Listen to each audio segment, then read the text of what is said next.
Hey everyone, and welcome to the Cheyenne Hills Podcast, Verse by Verse.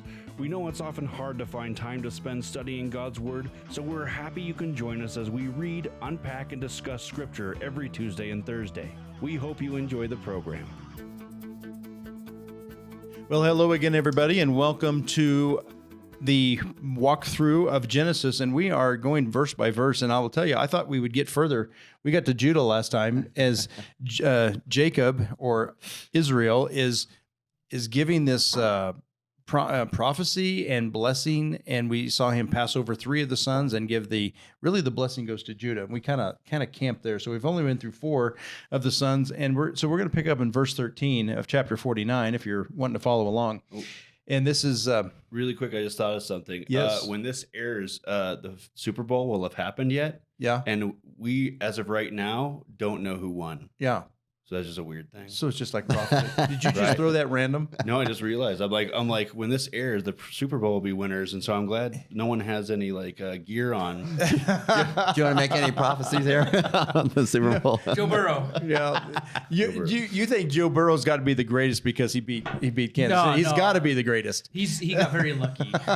Okay. I think we saw a Mahomes freeze. That's a very unpopular opinion, but yeah, I think he was trying to think way too hard about the situation he was in. He was trying to play defensive football while being on offense, and it didn't work out because I've seen lots of open people that could have won the game because he was running around trying to kill time on the clock. He could have hit.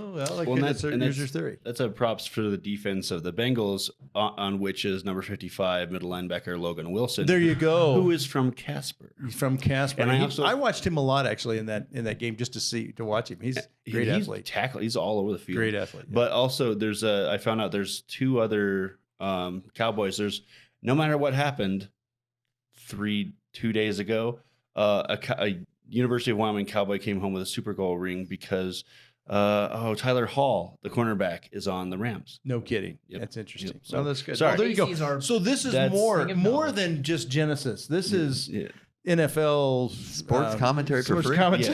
Probably completely unnecessary, but I just realized we're talking to people in the future. And so I hope you're happy about whoever won. Yeah, there you go. All right, we're going to get back to Zebulon. And so the verse 13, Zebulon shall dwell at the seashore, and he shall be a haven for ships, and his flank shall be toward Sidon. I don't know if there's much there for us to comment. Anything you guys want to talk about? Just saying, hey, that's where your 5 acres is. This is where you're going to be. Okay. But it's actually interesting. If you look at a map, Zebulon does not end up on the coast. I mean, it is close to Sidon also, but there are 2 other tribes that are north of that one. So no, that's interesting. Yeah, this one is kind of puzzling. Kind of a curious one, yeah. Mm-hmm. Issachar, he's next in verse 14, is a strong donkey lying down between the sheepfolds. When he saw that a resting place was good and that the land was pleasant, he bowed his shoulders to bear burdens and became a slave at forced labor.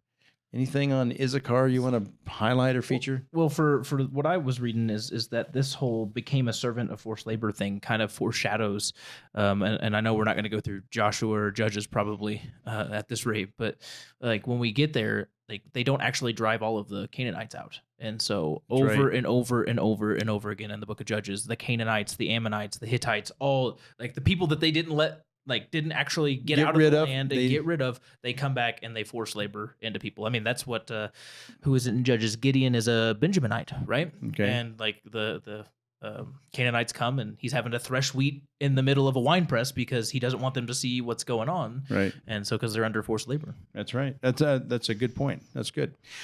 Verse 16, Dan shall judge his people as one of the tribes of Israel. Dan shall be a serpent in the way, a horned snake in the path that bites the horse's heels so that the rider falls backward. For thy salvation I wait, O Lord. Now, this is crazy to me. I mean, you're sitting there waiting for what Dad's going to say to you and get your portion, and this wasn't too endearing. Dan, and he gets a great little part at the front. Yeah, that's true. But when we visited the land of Israel, we went to Dan. It's actually this place called Dan. It's to the northern part. It's actually a place where they think Abraham probably came through, and there's actually a structure still, part of the city still there, the gates, if you will. And they say this is, and they rate things 1, 2, or 3. And they say this is probably a 2 or a 3 on the fact that this is probably the gates that Abraham came through when he came from the land of Ur, and he came to Hebron, right? And then he came down, and it would have gone through these gates if that is in Dan. But there's another thing in Dan. If you take a little hike through it's actually a real foresty area right now. But you take a hike, and you've come to this clearing, and this is actually where the temple was, and it's where they sacrificed to the idols, other gods. And that's the place, that northern kingdom, Israel, fell first. And so then that's part of it, the escalation, if you want to call it, of the worshiping other gods. And so that happened in the land in the tribe of Dan. So he's the serpent in the way. And it certainly was. And we have that recorded in Judges, just of how like they go and steal from the Levites at the time an idol, and then they bring it to Dan so that everybody can worship it. And and at that time, and so it just again, good people doing bad things, or bad people doing bad things is the case. Right, Yeah, exactly. And bringing for the his idol. dad to bring that up, it's like, wow, that's not a really good one. And all the sons are looking at him going, man, stinks to be you. Right? Sorry about that. But I'm really good, I promise. Verse 19 says, as for Gad, raiders shall raid him, but he shall raid at their heels. Gad is the one, isn't that the other side of the Jordan? We talked about that as well. And there was always raiders that came through and from that area. That's certainly true. As for Asher, his food shall be rich, and he shall yield royal dainties. Anything on Asher? I know people name their kids Asher, so he had some favor. So I have a nephew, Asher. So Okay. There you go. One commentary just mentioned about that agriculturally it was a real prolific area. Yeah. And so maybe that's what that has reference to, that it would be an abundant, agriculturally abundant, could be. productive. Naphtali is a doe let loose. He gives beautiful words. Didn't one of you have something on Naphtali that he actually, some prophecy or something he fulfilled there? Well, I know in Luke 1 or 2, from the land of Naphtali, Jesus, like, he goes to there to proclaim the good news. That's just right off the top of my head. Okay. But like right there at the very beginning, they're like from these lands, and it's the northern lands of the tribes that Jesus is going to be in, and travel around and proclaim this darkness. Well, now would this be where Nazareth is? Isn't it? No. I don't think Nazareth is that far north. Okay. It's in that region, just kind of west, if you will, of Naphtali's way. Yeah, so that would be that's where Nazareth is in there, and all that. This is kind of also the region where that the Valley of Megiddo is, right down through here as well. So that's kind of a important. I think it's right through there. But anyway, we could maybe that's some of the. He's a doe loose. He gives beautiful words. Certainly. Was he a poet? I don't know. We have to. I don't that's know the kind of answer what to this. Sounds like to me, but. Joseph is a fruitful bough by a spring. Its branches run over a wall, and the archers bitterly attack him and shoot at him and harass him. But his bow remained firm, and his arms were agile. From the hands of the mighty one of Jacob, from there is the shepherd, the stone of Israel.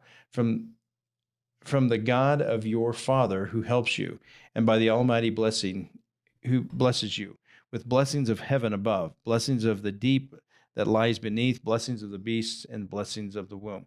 The blessing of your father have surpassed the blessings of my ancestor, up to the utmost bound of the everlasting hills. May they be in the head of Joseph, and on the crown of the head of the one who distinguished among the brothers. So this was not surprising, I would say, to have a blessing like this, but he doesn't really and all the brothers, anything. but he in that time he certainly was the blessing. He's the one that I think what he's doing is acknowledging the fact that those prophecies, those dreams, and everything you saw as a boy that inflamed your brothers, these all came true, and you were a blessing. More or less, this is your blessing. Yeah, that could be. And through because he doesn't have a land, isn't that right? Right, but his sons or grandsons have names of land. Yes, and we kind of see him reference that. 26, the blessings of your father are mighty beyond the blessings of my parents, up to the bounties of the everlasting hills. And if we think about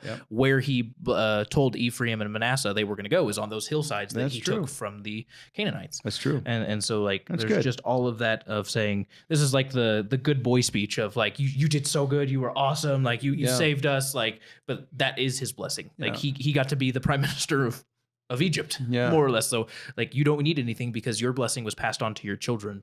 And so here's your attaboy speech. I think real quick, let's go back to the little sheet of paper here where the children came from. But there's 2 children that Rachel had. And the Rachel was the beautiful daughter that Jacob wanted to marry, and he got tricked. And he, so Leah was his first bride. He had to stick around another 7 years so that he could have Rachel as his wife. And Rachel had 2 children, Joseph, which we just saw, and he was a very favored child, and then Benjamin. Now, Benjamin was highly favored, but real surprising the way this ends, because I was expecting, okay, the tribe of Benjamin is going to get all this lavish blessing, and I would imagine he was sitting there thinking, okay, Joseph got something big, and I'm kind of a big deal too. I'm just guessing. If I were trying to act this out, I would have thought he was going to be pretty full of himself. He's the young one, and Kasey, you were even thinking maybe the spoiled one. I thought your insights were kind of good on this. Well, he because he was, like I said, once Joseph was gone, especially since he was like disappeared with only the trace was this blood. So it's this mysterious, horrible, possibly end. And Benjamin was the only other son of his favorite wife, Rachel, and the one who was the last. She died in childbirth with him, and even tried to give him a name to do with sorrow. But Ken was saying his name actually means son of my right hand. And so he probably held him close, especially after Jacob was gone. And then when you go down to Egypt, and then this guy who ends up being Joseph gives you the firstborn's portions and stuff like that. It feels like he might have been coddled a little bit, might have been spoiled, and those kids tend to be a little bit of a handful later on in life. Well, that could be you're projecting a lot of things, and but they're accurate. I think those are good. But here's Benjamin's portion from his dad, the one that you would he's been coddled. I wouldn't call him his favorite son, but probably never left his sight. Yeah, I think so. Son of my right hand, you're going to be right here with me all the time. You're not going to befall by the Egyptians aren't going to carry you away. Wolves aren't going to eat you. You're going to stay right here with Dad. Benjamin is a ravenous wolf. I mean, it's like the first word is like, okay, Dad, did you just lose it? What the heck here? Benjamin is a ravenous wolf. In the morning, he devours the prey, and in the evening, he divides the spoil. What do you think he's saying here? Well, I think in biblical literature, like wolves are never good. Whereas lions, we see lions generally as this not graceful, but at least powerful, and as can be seen as a blessing. But they also, and like Satan is described as a roaring lion. So it shows that different side of things. Yeah. But there's never a good text about wolves that I can think of in the Bible. If you're a wolf, that's not a good thing. It's not a good thing. And so we see that, and then the very first thing, as soon as they get out of the land of Egypt and they get into the land of Canaan, the way the book of Judges ends is a Levite comes to stay in a Benjaminite city and has a concubine with him, and that city just has their way with her. Yeah. And so what he does after, because they basically leave her dead, and so he cuts her up and sends her to the other tribes. And then the very end of the book of Judges is every other tribe is at war with Benjamin for this atrocity that was just committed. Which is an amazing picture. And of course, you're sitting there, he has no idea of those things, right? He doesn't, in real time, but somehow the prophecy coming through Jacob, but it's coming from God, right? Mm-hmm. And he knows what the end of things are going to be. I think it's it's kind of terrifying to think what God may have to say about each one of us. Like, well, wait a minute, this is not what my intention was, or whatever. Yeah. But he's saying this is what's going to come through, the generations that come after you. And I think that there's this idea, at least in some of the commentaries I was reading. So that would be the in the morning part. Like the Benjamin is just terrible. Like this is exactly what we see right off the bat from Benjamin. But then we have this opportunity at redemption in Saul. Okay. He fails because he's a Benjaminite, right? But we at least have that choice Yeah. or that chance. And then at the very end, though, even though Benjamin is this ravenous wolf, even though he did all of these terrible things, even though he failed as a king of Israel, Benjamin is still included in Revelation. He is still in the 12 tribes. Yeah. He's still there. God still gives him the dividing the spoil. He's like Jonathan was still there with King David when King David would divide the spoil, and Mephibosheth was still there. So like we still see this grace and mercy to Benjamin, even though he was not really somebody we would look up to and be like, kid, I want you to be like Saul or Benjamin. Right. No, those are interesting things. Lots of things that are unpacked. And of course, we're looking through a lens of the New Testament and of on the other side of all the 1st and 2nd Samuel, the Judges and all those things. We know what ends up happening. But at the time, hearing these prophecies, that must have been interesting, puzzling, and probably devastating for Benjamin. I would imagine Benjamin was thinking, I see he's kind of the baby-faced one there, and maybe early 20s, who knows what, and thinking, okay, I'm the favorite. I'm going to get this blessing, and really doesn't get what he might have hoped. Well, anyway, this is Jacob, and then it says we're going to find out here in just a little bit. He basically crawls back in bed. I'm just going to finish this chapter out. Mm-hmm. And all these are the 12 tribes of Israel. And this is what their father said to them when he blessed them. So now we hear what Kasey said earlier. This is the narrator, who is Moses of the Pentateuch, the first 5 books of the Bible. And so he's kind of giving us this narration. All these are the 12 tribes of Israel. And this is what their father said to them when they blessed them. He blessed them, every one, with a blessing appropriate to him. Then he charged them, and he said to them, I'm about to be gathered into my people. Bury me with my fathers in the cave that is in the field of Ephron and the Hittite, in the cave that is in the field of Mikphah, which is before Merim, in the land of Canaan, which Abraham bought along with the field of Ephron and the Hittite as a burial site. There they buried Abraham and his wife Sarah. There they buried Isaac and his wife Rebekah. And there they buried Leah. In the field and the cave that is in the field and the cave that is in it, purchased from the sons of Heth. Then Jacob finished charging his sons. He drew his feet into his bed. He breathed his last and was gathered to his people. Just an amazing thing. It's almost like you see this picture now of this old man.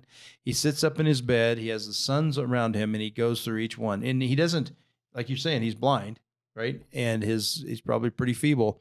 And he says all these things, and then he says, and bury me at this place where Abraham, and Isaac and all their wives are buried. And then he puts his feet back in his bed, breathes his last, and he dies. Wow. It doesn't even give him an opportunity to ask questions. He's just these are my last words. It's like, what, Dad? What? Oh. It's like Yoda in Star Wars. He says, "There's another Skywalker," and then he goes away, and he fades and disappears, all peaceful. And everybody sit there puzzled, going, "What the heck? Is this going to be another I'm your father moment? We're going to get our minds blown? It's like we need some more episodes here." Yeah. Well, luckily we have chapter 50 still. There you go. We got one more chapter. Can I just say one thing that I was thinking with the blessings of the sons or the non-blessings? Yeah. But how in our society especially, it's like I live to myself. I make my own decisions. I don't affect anybody. Not true. Mm-hmm. That not only do we affect people that are contemporaneous with me, but we affect people in our downlines. And so when it's like I'm making choices that affect only me, it's like, no, you better think about that again. Really good, Ken. That's good. We'll end with that one. What we do matters. Sometimes it's kind of arduous to go through these things, but I think it's wonderful and beautiful, and it's here for a reason. And so we kind of see those reasons flying off the page today. Well, I hope you've enjoyed this portion of Genesis, and we've got one more chapter to cover. Hope you'll tune in and join us as we continue verse by verse through Genesis. God bless you all.